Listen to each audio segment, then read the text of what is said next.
I think Al Horford as a third or a fourth option is a great position for him. Lonzo Ball, taken second overall by the Lakers in the 2017 draft, is headed to New Orleans. Boogie and the Brow has been rescued from a cancellation bin. Who do you think is going to have the bigger impact next season? I think it's going to be Kemba. Adrian Wojnarowski reporting that Kevin Durant is in fact headed to Brooklyn to join Kyrie Irving and DeAndre Jordan. Steve, what was your reaction when you heard about not only Kawhi Leonard heading to the Clippers, but also the trade involving Paul George? Memphis has traded guard Mike Conley to the Utah Jazz for Grayson Allen, Kyle Korver, and Jay Crowder, the 23rd pick in Thursday's draft and a future first-round pick. According to Adrian Wojnarowski, Miami is finalizing a sign-and-trade with Philadelphia to acquire Jimmy Butler. Jimmy Kawhi is officially a Clipper. There was a lot of surprises. This offseason has been pretty crazy.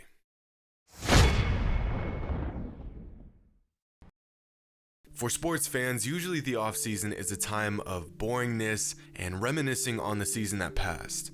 It's a sad time. It is a long 4 months. But not this year.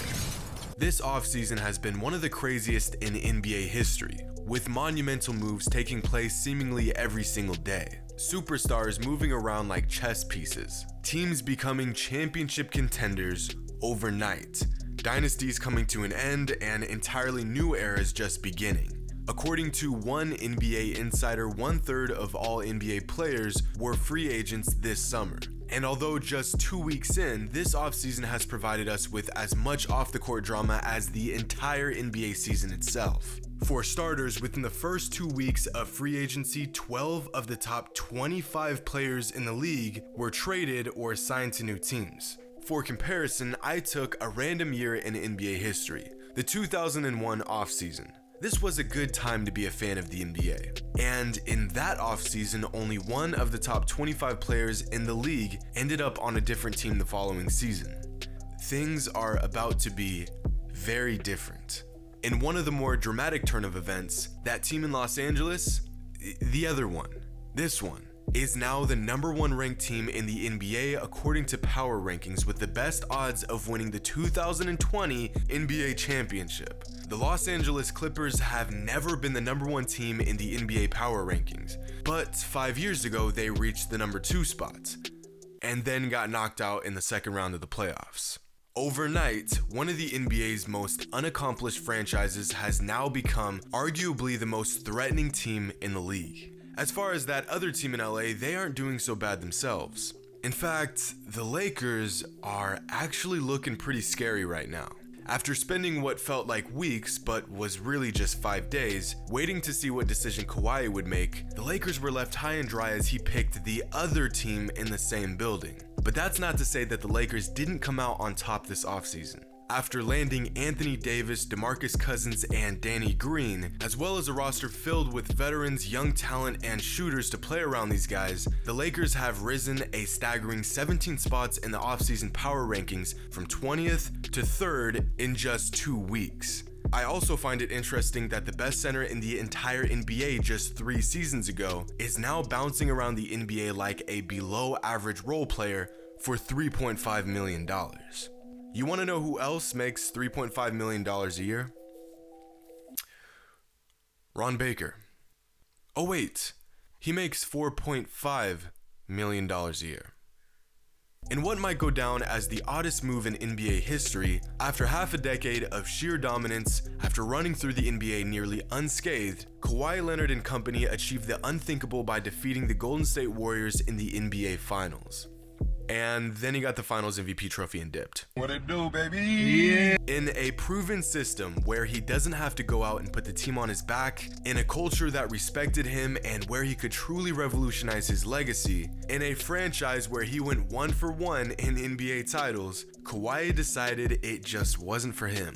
But I understand this move. On the other side of things, Russell Westbrook was left high and dry once again. But from the outside looking in, this is beginning to look like a Westbrook problem more than anything else. And even with all the movement going on this free agency period, we have yet to see what Russell Westbrook will do. With reports of him welcoming a trade, this offseason may and more than likely will get even more out of hand. Welp, scratch that. I couldn't even get through recording this audio without a historic trade taking place. Westbrook is now reunited with his former teammate and fellow MVP, and Chris Paul has been sent to OKC, where his career will more than likely quietly dwindle down. The Celtics lost Kyrie and Horford, gained an all-NBA guard in Kemba Walker, and in my opinion, may actually see an improvement in their chemistry and overall record this upcoming season. And once again, the Sixers take steps in the right direction by signing Horford and re-signing Tobias Harris. The young team that just took the Raptors to 7 games just got better. Deangelo Russell had a career year in Brooklyn, averaging 21 and 7 a game, showing NBA fans that he is an elite point guard and at just 22 years old will be a problem for many years to come. He put together more big moments in the last half of this past season than he did in his first 3 seasons in the league combined.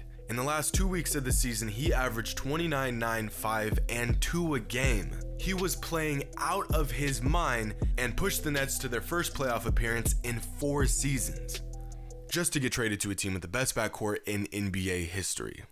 So he's either going to play out of his position, move one of the best shooters ever to small forward, or come off the bench. Not an ideal situation. Which leads me into my next point. Oftentimes, fans get upset when their team star unexpectedly and willingly packs up and signs with another team. But let's keep things into perspective. These NBA teams are in it for the money. They see everything from a perspective of business. And just like the Nets did with Deangelo Russell, many teams are willing to shrug off any ounce of integrity or generosity if the opportunity for a better situation arises. The fact that players can now do the same is a good thing. It puts these organizations on the hot seat for once instead of the players. And speaking of the hot seat, I think it's safe to say that the New York Knicks are on one. After prematurely gassing up this offseason and sharing news of their potential free agency moves, the Knicks had grand hopes of landing Kevin Durant, Kyrie Irving, and the most hyped up prospect since LeBron James in Zion Williamson. They accomplished literally none of that. For being the worst team in the NBA, having $60 million in cap space, and being in one of the, if not the biggest market in America, they somehow managed to make hardly any progress this offseason. So instead of ending up with this, they got this, virtually putting Stephen A. Smith and Spike Lee on life support.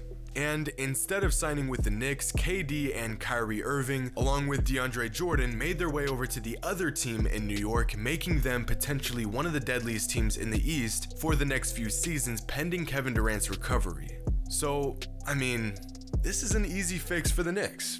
Just gotta tweak a few things and move a few things around, and there you go. Problem solved. And after all these enormous, monumental moves that took place over the past couple weeks, we have to sit back and reassess how we look at the league. Because in the grand scheme of things, we are looking at a completely different NBA. Teams that were irrelevant just a month ago are now a threat, and teams that had no chance of winning a title are now within arm's reach. Well, within arm's reach along with many other teams. Because for the first time in a long time, the NBA finally has some parity. The league has uncertainty. In fact, this upcoming season, there are 10 teams within 20-1 odds of winning it all, according to Vegas. In 2018, that number was just 4. The NBA hierarchy of power has finally shifted, and I think that's something we can all be grateful for. I spoke about this briefly in my Draymond Green video a few months ago. With this shifting of power, the league now has more diversity. Where a couple teams used to be on top with a few more in contention, there are now 8 teams or more, depending on how you look at it, who all have a legitimate shot of winning it all. We just saw what a healthy level of parity and a relatively equal distribution of talent across the league can do. This past season's playoffs were the best in years. We saw teams like the Nets and the Clippers leave their mark in the postseason. The Sixers almost took down the Raptors, and the Raptors defeated the behemoth that we've come to know as the Golden State Warriors. The Trailblazers barely edged out the Nuggets and made the Western Conference Finals. The Blazers made the Western Conference Finals. Excuse me. What I'm trying to say is that this offseason has been crazy. It has been unexpected and exciting. It has put balance back in the NBA and gotten fans like myself amped up about the season 3 months in advance. What has been the biggest offseason move so far in your opinion? What team had the best free agency and what team took the biggest L? What are some of your predictions for this upcoming season? And do you think we'll see more balance in the league, or do you think a team will rise to the top and dominate like we've seen in years past? Let us know your thoughts in the comments below. If you're new to the channel, be sure to subscribe. We are so close to hitting 1 million subscribers. Go ahead and join the boys at High Roller Nation, subscribe to the channel, and as always, until next time.